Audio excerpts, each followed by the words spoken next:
नमस्कार माझ्या यूट्यूब फॅमिलीला. मी आहे ना आज नाही का असं पटकन झटपट होणारं बेसन बनवणार आहे आपण नाही का.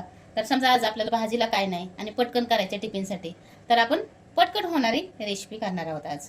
तर ना मी बेसन करण्यासाठी थोडेसे मिरच्या, ही तिखट मिरच्या नाही म्हणून मी जास्त मिरच्या घेतल्या बरं का.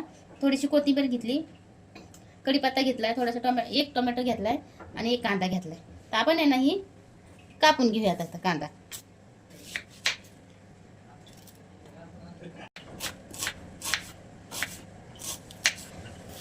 कांदा कापायचा बरं का. हे बेसनसाठी कांदा मोठा नसायला पाहिजे.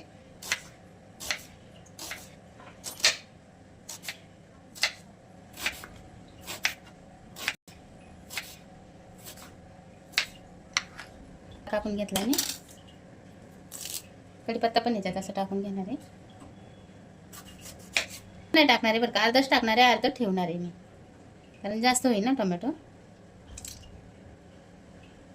टोमॅटो पण असंच बारीक कापून घ्यायचं.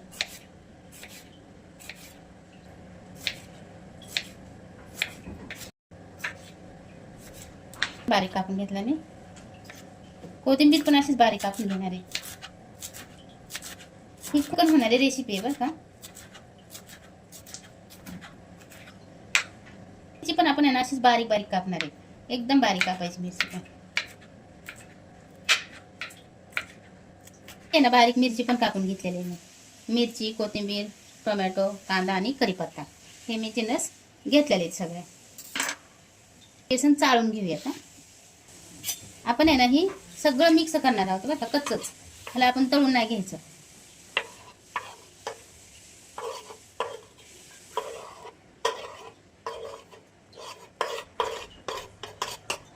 आपण आहे ना आता ही बेसन चाळून घेतलेलं आहे मी, ते ह्याच्यात टाकून घेणार आहे मी आहे ना त्या बेसन मध्येच एक चमचा हळद टाकून घेणार आहे आणि चवीपुरतं मीठ टाकून घेणार आहे मी इथलं. एवढं साहित्य आहे ना आपण मस्त हलवून घेणार आहे पाण्यात. आता पाणी जास्त टाकायचं नाही बरं का, जास्त पातळ होऊ द्यायचं नाही, म्हणजे मस्त होतं बेसन. जर पातळ झालं ना तर मग ते घट्टपणा राहत नाही, त्याला पातळ होऊन जातं.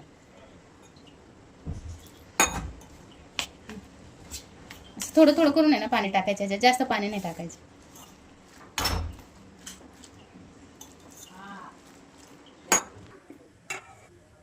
मी आहे ना एक 2 पळे तेल टाकून घेणार आहे बरं का ह्याच्यात त्यानं मी भजी तळलं होतं बरं का, तेच तेल मी चांगलं गरम झालं ना आपण त्याच्यात मोहरी टाकून देणार आहे.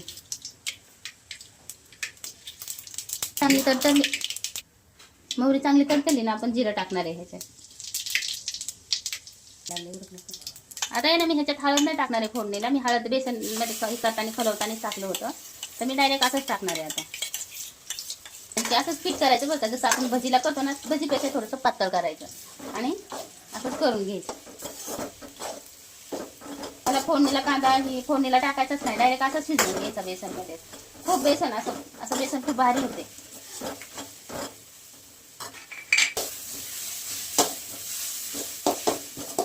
तुम्ही म्हणताल की नाही का ह्याच्यात कच्चच टाकलंय की नाही का तुम्ही, आणि कच्चच कसं हे होईल, तर हे ना ह्या बेसन बरोबर शिजलं जातं मिरची हे, आणि चव भारी लागते ह्याची.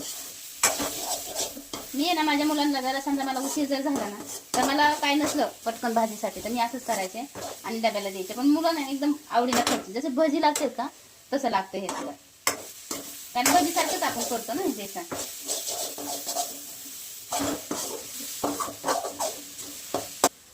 मी आहे ना हे बेसन 2 मिनिटं झाकून ठेवणार आहे बरं का असं.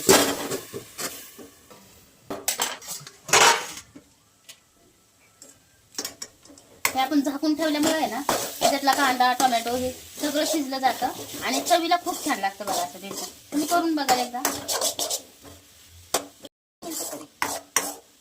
फक्त ह्याला ना शिजू द्यायचं, एक 5 मिनिटं तरी शिजू द्यायचं. म्हणजे शिजल्याने सगळं एक नाही का एकत्र एकजीव होऊन ते शिजतं आणि चव वाढते मग त्याची.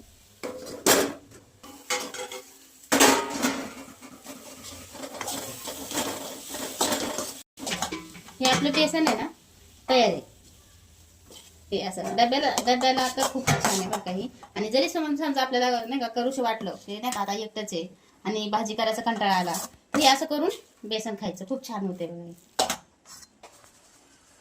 आपण आहे ना आता भाकर करून घेऊयात एक. ह्याच्यात थोडंसं कोमट पाणी करून घेतलेलं आहे.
ही आपली अशी पडत आहे.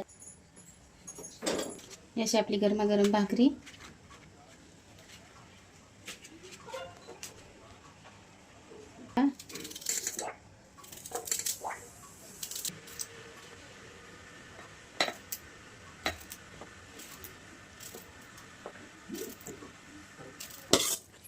सुक्क बेसन.